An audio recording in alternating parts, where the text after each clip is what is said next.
afternoon. Welcome to the latest edition of Off the Cuff here at Oswego City Hall. It's been a very busy month here, as September always is, heading into the fall, so we're getting ready for some event planning. We have the Oswego Creepy Crawl coming up. It'll be the second Creepy Crawl. We started this new event in 2019. We took 2020 off because of COVID, but we're bringing it back on October 28th, 29th, and 30th. The Creepy Crawl is the Halloween event where we turn West Linear Park from the Pontiac Apartments to the Utica Street Bridge into a haunted walkway. It's a haunted trail where we take you through the Riverwalk Pavilion with a haunted house and then some scary stuff along the walkways. We also have live music. We have a great lineup of bands. The Silver Arrow Band, Jesse Novak Band, and the Swooners will play one band each night for all 3 nights. So they'll bring some great entertainment and live music. Canales is doing the food and wine beverage tent. And then we also have some other special stuff. We're bringing in a rock climbing wall for the kids to do once they're done, either before or after the trail. We're also bringing in actually a mechanical bull to provide some fun. And then we'll have some other props, some roaming zombies and monsters. And we have a special surprise, a wild T-Rex is going to be running around town. So it should be an interesting 3 days, a fun 3 days. I encourage people to mark their calendars for the last weekend in October, the Thursday the 28th, Friday the 29th, Saturday the 30th, and of course Sunday the 31st is Halloween. We'll have our Oswego Speedway trunk or treat that weekend as well. So we had a huge crowd last year of cars lined up going around the Speedway. We hope for another successful event this year as well, and we're happy to team up with the Speedway to bring that back. Other big news, we passed the city budget finally after a brief delay. We had to delay because of a technical glitch in some paperwork involving the tax levy and all that stuff we have to do with New York State, but we finally met to get the budget passed. The council made 2 very minor amendments. One amendment was to increase the event funding for 2022 by $20,000. So I proposed $60,000. Councilor Hill wanted to see it match the same level of investment as this year, citing the drone and fireworks show, the 4th of July block party, the Creepy Crawl, the tree lighting, the concert series, and the summer bash that we put on. I think people were excited about the summer events and eager to get outdoors, so we're going to try to keep the same momentum into 2022. So he made the amendment to increase it another $20,000 to $80,000 total. We also are going to invest in our technology infrastructure here at City Hall to the tune of $300,000. We have over $100,000 going into the Oswego Police Department for special details and investigations, which I think will be money well spent. So a lot of good stuff in the budget. We continue our investment in marinas and parks. So I'm very excited. The 2 amendments both passed, and the final budget as amended passed 7-0, which historically is a big deal. I've been very fortunate to have most of my budgets, not all, but most, pass with a 7-0 vote which is unanimous. Every councilor votes for it. I think 1 or 2 of my budgets passed 5-2. So I'm proud that the council has enough confidence and faith in me to submit a quality budget, and that they support a lot of the initiatives within the actual budget. So it's great teamwork, and I appreciate their support and commitment, not only for this year and going into 2022, but the last 6 years since we've started working together. The budget obviously takes effect with the calendar year, January 1st, so that'll take effect, and we'll get working into 2022 on everything in the budget. The other big news of the month was bringing a Popeyes to Oswego. The former Arby's location is a key location right on State Route 104 by the East Side McDonald's and the shopping plaza where JCPenney is. It's great to bring back that parcel into productive use. It sat vacant for far too long as a concrete slab, which really does nothing for the community. So I appreciate Popeye's investment in Oswego. It's great to see growth and investment, no matter what it is, quite frankly. So And one of the biggest things I always hear is there's nowhere to eat, there's no options. So the more restaurants and businesses we bring in, the better in my view. We're also working on a couple other similar announcements perhaps in the future, so I would stay tuned, but it's a little too early to disclose what they may be. But if you liked the Popeyes edition, you may like some of the other stuff that may be coming down the road, literally.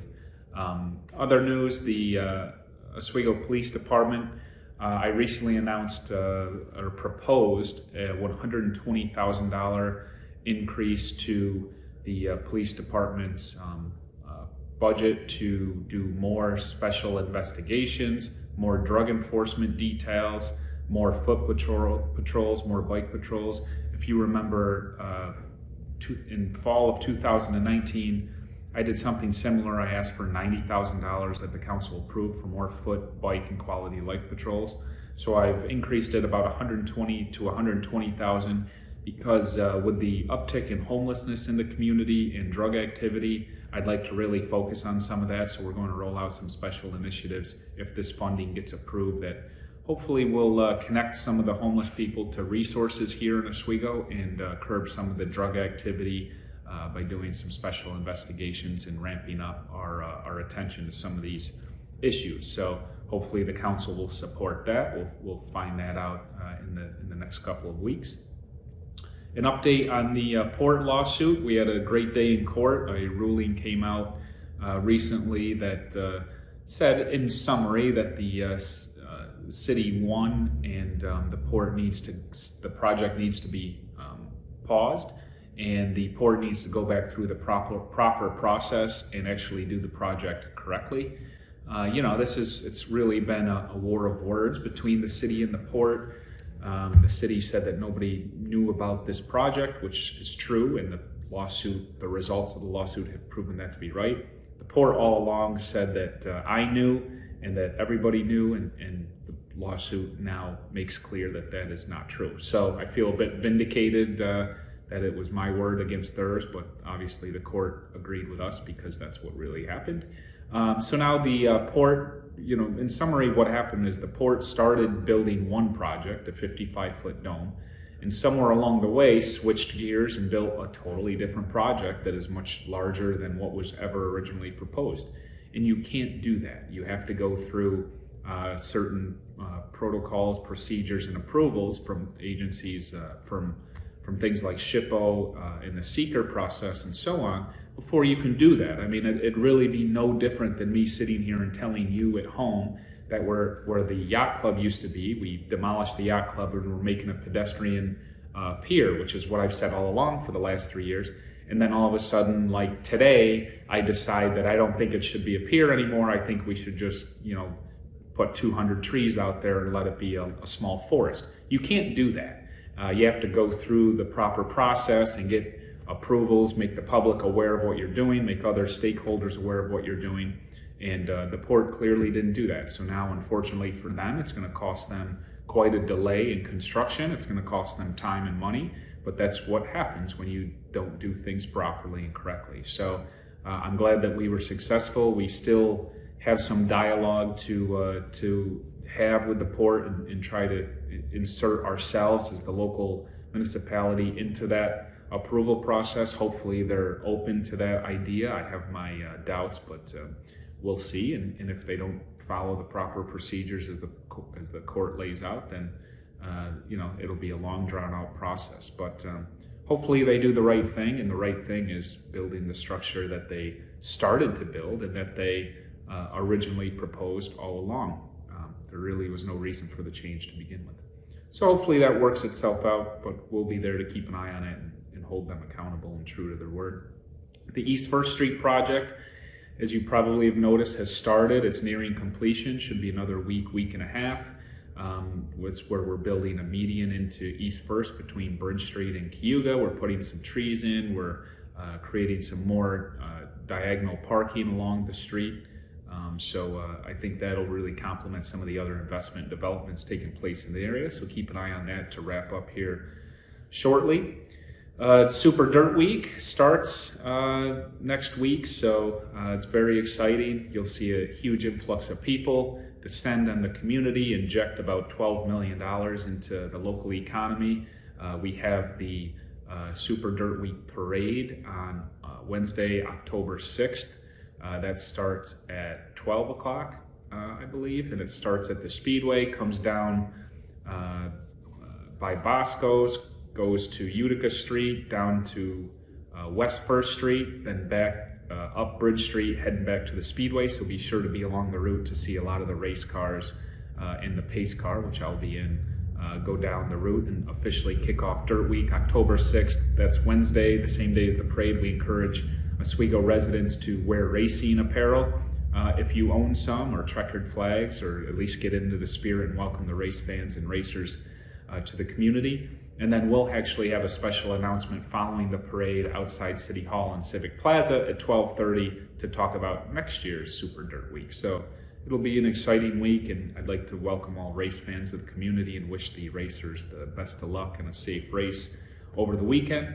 And then lastly, I was excited to recently announce the winners of the 2021 Good Neighbors Award. This is the award program where we ask other Oswego residents to nominate their neighbors who may take exceptional pride in their property, care for the community, look after the rest of the neighborhood, always decorate their home and maintain their lawn and landscaping. So we honored the DeCares on the east side, the Carr family on the east side. We honored the Cook family on the west side, and the Vassapoli family, whose business recently bought the Wrights Mansion at 6th and Schuyler and did a remarkable job renovating and revitalizing that beautiful property after a local landlord left it in ruins. So great job, and congratulations to the families, and thank you for maintaining your property and taking such great pride in your property, the neighborhood, and the community. We definitely appreciate it. And we'll host that award program next year in 2022, so be on the lookout. Usually we do it in August or September, and we allow people to nominate their neighbors who they think may deserve it. So busy month, as you can see. That's it for another edition of Off the Cuff, and I'll talk to you next month. Take care.